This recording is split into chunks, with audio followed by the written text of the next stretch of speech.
Hello. In the Crown of Aragon 639 years ago, it was June 6th, 1387. My name is Jonathan Seyfried. I'm a PhD candidate in history at the University of New Mexico, and this is the Historian's Notebook, a podcast about how history gets made. Season 1 is titled Molt Cara Companiona. We're looking at a document from each day of the first year of the reign of King Joan I of Aragon and Queen Violante de Bar. Let's begin today's document.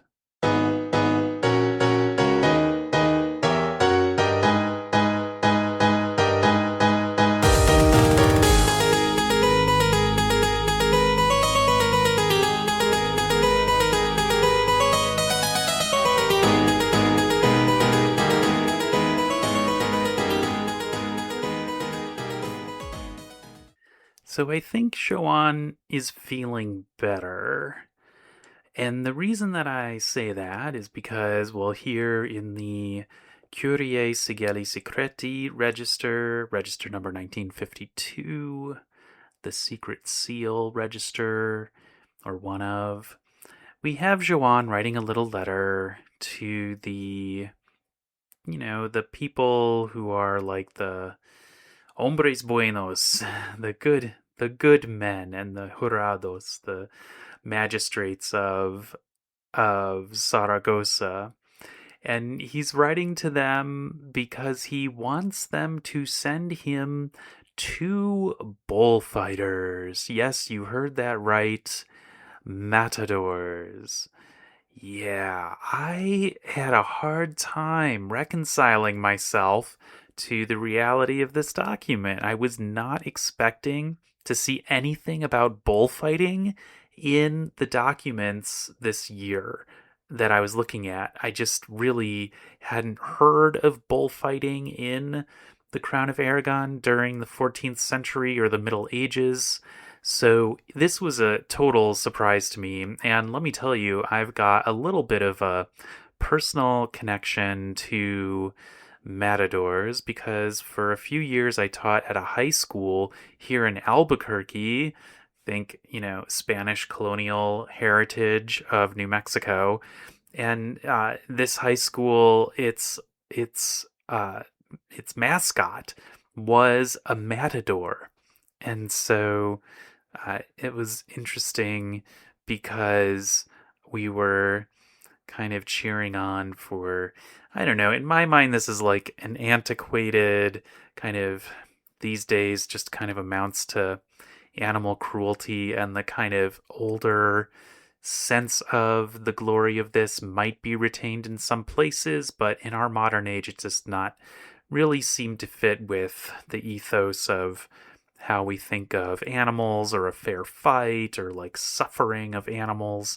So the whole thing was like uncomfortable for me to have matadors as a mascot, not to mention the gender aspect where like there aren't really women matadors all that much. And so it all just seemed like something that would really come out of a decision made in the 1950s when this particular high school was founded, or maybe like the 60s. But he matadors, bullfighting.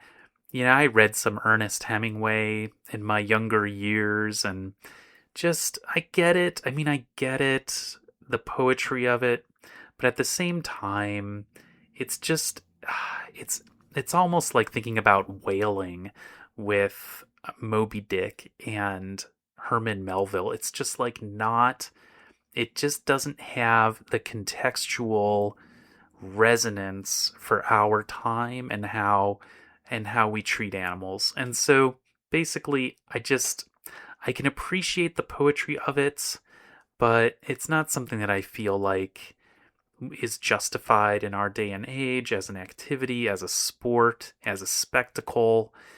And I think, if I felt this kind of heritage connection, like if I had grown up in Spain and near one of these bullfighting centers, I would feel differently. And so, I'm not gonna judge on this. It's just for me personally, it's just no, not really into it. So anyway, when I looked at this document and I saw Mata Toros, the paleography is clear. It's right there at the end of line 1. Mata Toros. There's just no other way to get any other letter out of there besides MATATOROS. And then from there, you cannot really get away from bullfighting. And then, it took some other turns. Now let's just take a step back here and talk about the apparatus of this document. So for the last few days, we've been looking at stuff from the Comune Register, and just look at how different this is. We've got El Rey at the top. I mean, first of all, this is an Aragonese document. This is not Catalan. So we have El Rey at the top in its own line. And then the probata, we have Domino Rex Mandavit Mihi, and then the name of the scribe, Bernardo de Jonquero. Bernardo de Jonquero is an experienced scribe. This is not a new name. He's done a lot. And so that's why I was surprised to see that on his first run through with this document, he forgot something. Yeah, in the dating clause, which is the second to the last line, we've got data and Barcelona, and then he forgot the day and had to squish it in there later. Look at that. In superscript, we've got a, and then we've got 6 días de junio squished in there. Bernardo de Jonquero, what was going on? Had you not had your morning cup of tea? There was no coffee. Coffee came from the Americas, and so at this time there was no coffee, so he might have had a morning tea in order to get a little hit of caffeine, and maybe had not really had it yet in this particular day. No, I'm just kidding. I have no idea what time of day this would have been done. We've got a really clear, moving on, we've got a really clear addressee line.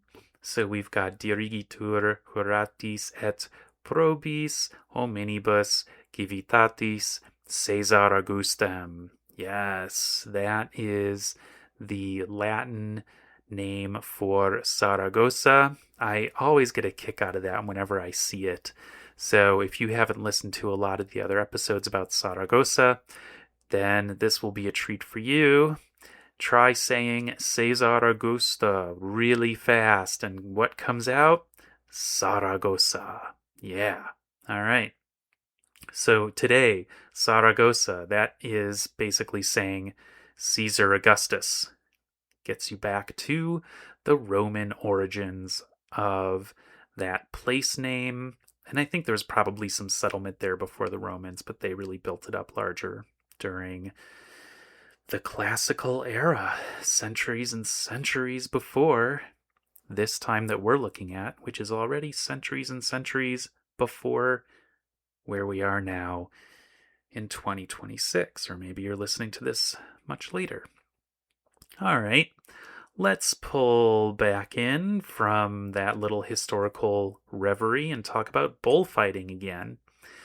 Now, OpenClaw, the agentic AI, totally missed that this was about bullfighting, which is one of the reasons why I was a little bit hesitant to really believe it myself.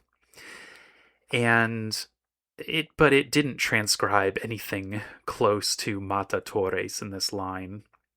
So both Gemini and Claude got it very wrong when it went through the agentic AI pipeline process. And, I've talked a lot about how the human in the loop is so important. And if I had not used the agentic AI workflow for this document and had instead used the one where I'm monitoring the results and I intervene in between stage 2 and stage 3 for what Claude is doing, then I think I would have gotten a very interesting, different result. I'm pretty sure that, and I'm not gonna, I don't know, I'm not gonna waste resources testing it, but I can tell you that I'm pretty, see, taking an ethical stance. Okay? Note that, please.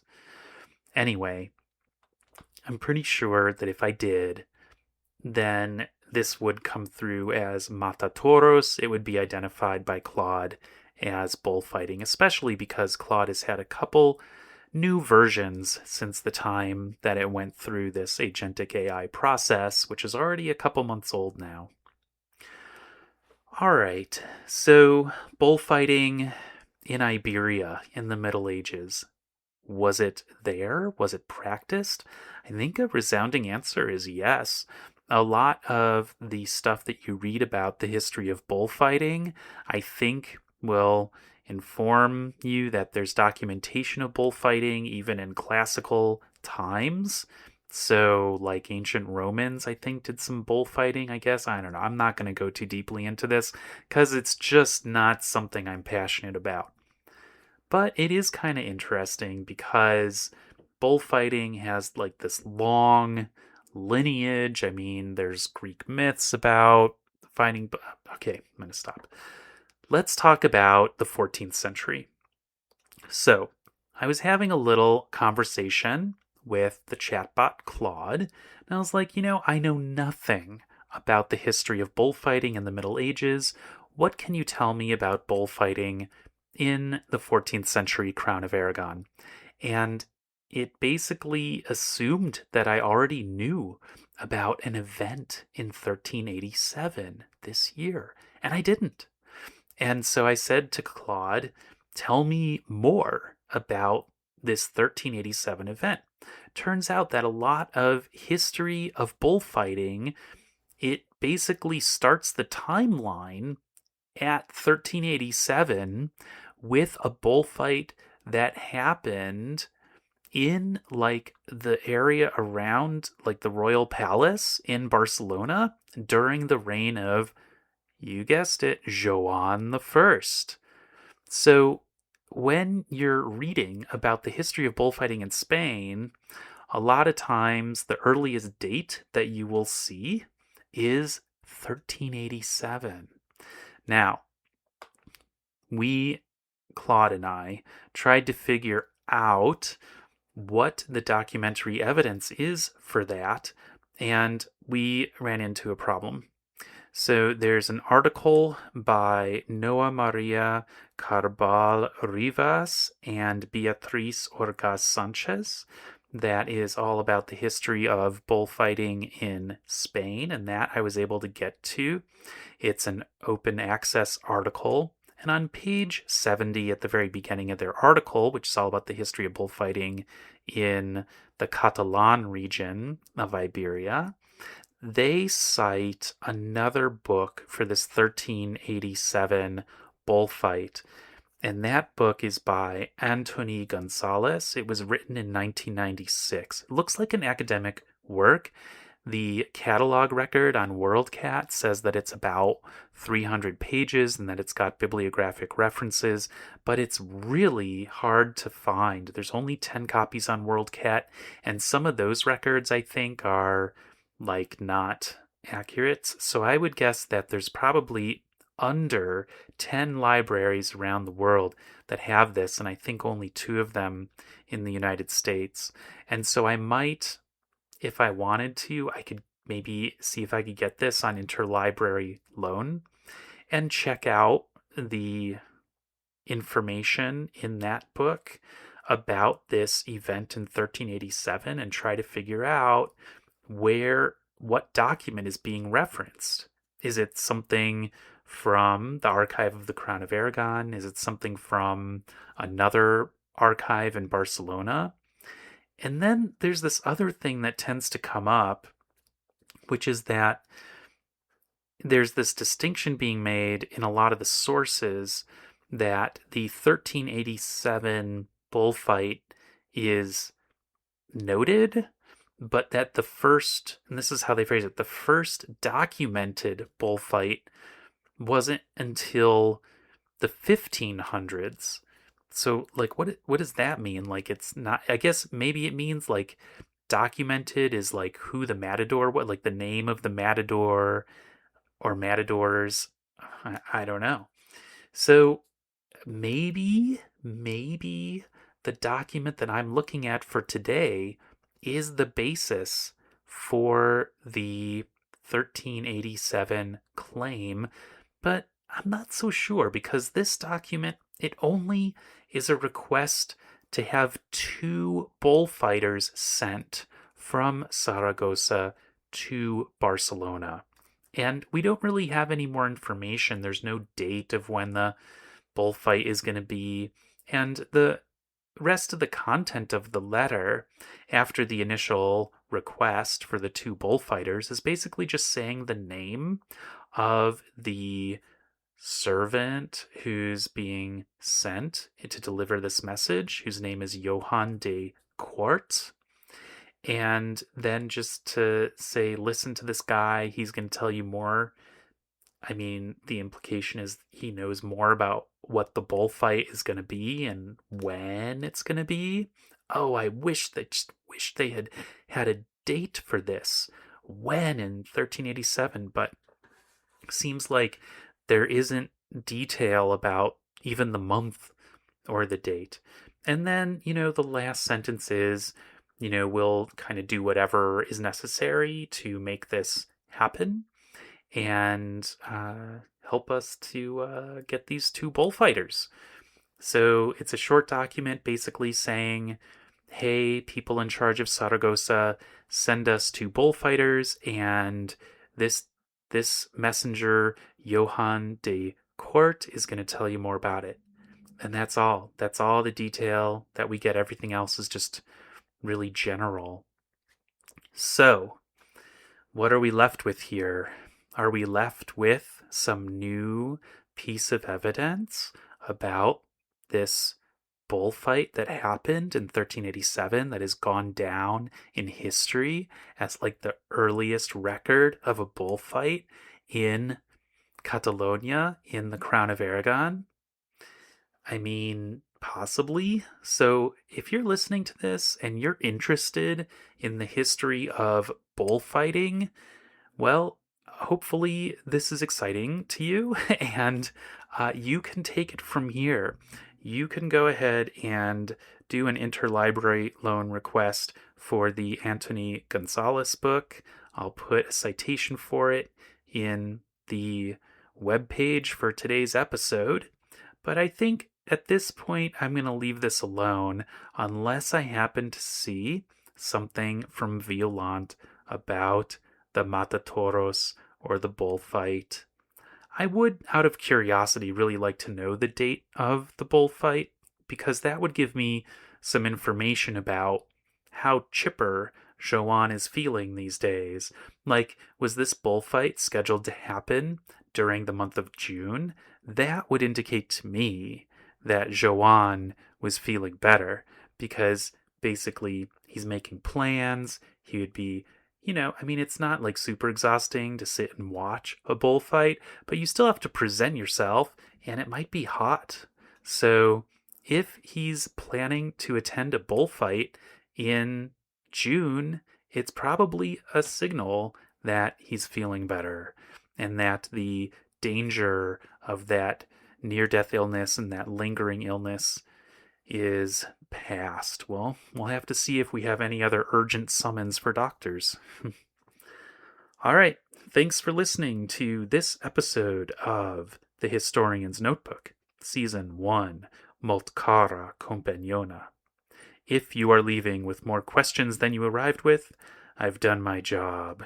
Because remember, the motto of The Historian's Notebook is dissatisfaction guaranteed. And today, that really applies if you would really like to know more about the history of bullfighting, and I'm just feeling done with that.